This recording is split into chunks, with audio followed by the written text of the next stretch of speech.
बोल. आपण सगळे हरिओम ग्रुपमधले सर्व जे सभासद आहात आणि अध्यक्ष आपले माने सर आहेत, या सगळ्या वर्षानुवर्ष या हरिओम ग्रुपमध्ये जे उपक्रम चालतात ते खूप कौतुकास्पद आहे. तुम्हाला कदाचित ती ताकद आणि विल पॉवर माहीत नसेल की रोज असं केल्याने काय होतं आणि आपण समाजाला संदेश काय देतो.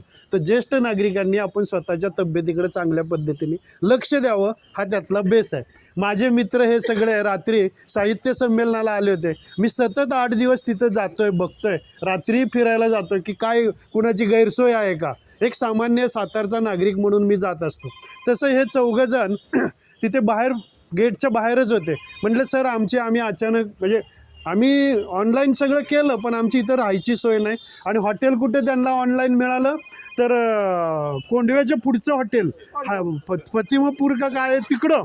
आणि म्हटलं इकडं कसं येणार. मग ते सगळं यांची व्यवस्था राहिली होती बाकीच्यांनी आणि त्या हॉटेलमध्ये जेवायची व्यवस्था नव्हती. मग रात्री मला जरा थोडंसं वाईट वाटलं की अरे नागपूरवरनं माणसं आलेत, आपली ती नाही म्हटलं तरी उपनगरी आहे, राजधानी आहे. म्हणून मग मी आपुलकीनं चौकशी केल्यावर लक्षात आलं की यांची सगळ्यांची सोय करूया. रात्री सोय केली. जेवायला इथं बेंद्रेबाई म्हणून आहेत आपल्या शेकोणी गणपती तिथं वरती पतसंस्थेवरती, त्यांच्याकडे घरगुती जेवणही दिलं. इतके खुश, जबरदस्त खुश. मग माझ्या गाडीतून परत आम्ही हॉटेलला गेलो, साहित्य आणलं आणि इथे संघ परिवार इथं कार्यालय आहे त्यांच्याकडे त्यांची सोय केली. सकाळी मी त्यांना सगळं सांगितलं होतं रात्री दावणगिरी इथं आपल्या इथं ते नाश्ता मिळतो. ते म्हणलं सर आम्ही तिथं नाश्ता घेतो. आणि मग मी सकाळी 8ला फोन केला, म्हणलं कुठे आहे. म्हणलं आम्ही दावणगिरीच्या जवळ आहे. थांबा म्हणलं, तुम्ही तसंच आमच्या बागेमध्ये या, सगळ्यांच्या ओळखी होतील आणि तुम्हालाही छान वाटेल. हा सगळा उपक्रम आपण सर नागपूरला पाठवून देतोय.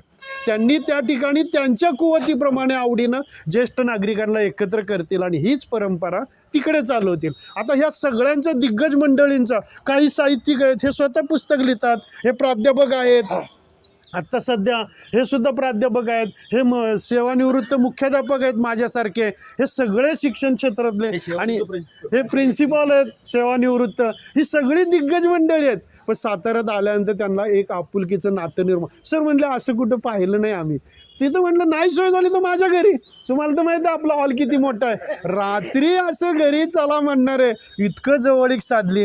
आता म्हणलं सर मी सकाळी 8ला फोन केला, म्हणलं या बागेत आमची ही मंडळी कशी का. आणि सर ही सगळी आपापल्या क्षेत्रात बाप माणूस आहे, कर्तृत्वानं पण आहेत, सातारकर म्हणून पण आहेत. आणि मला 2-3 वर्षात खूप चांगला अनुभव आला. म्हणून मी कितीही गडबड झाली तरी 2 मिनटं येतो आणि सगळ्यांच्या आपुलकीने चौकशी करतो.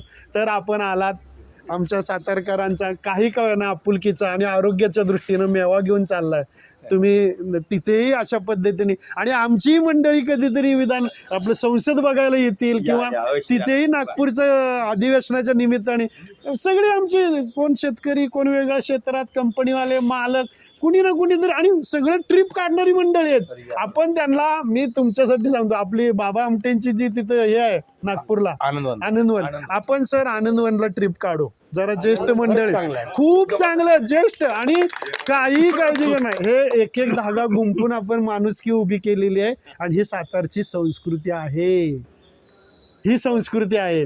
त्यामुळे आमच्याकडून काही अजून कमी जास्त जर आपली देखभाल झाली असेल तर मी माफी मागतो. पण या पुन्हा एकदा कधी पण आमच्या साताऱ्याला, सातारचा खूप निसर्गाचा मेवा घेऊन जावा. आणि सातारी कंदी आणि सातारी ही अशी आमची प्रेमळ माणसं पण तुमच्या हृदयात न्या, एवढं मी या ठिकाणी सांगतो. धन्यवाद.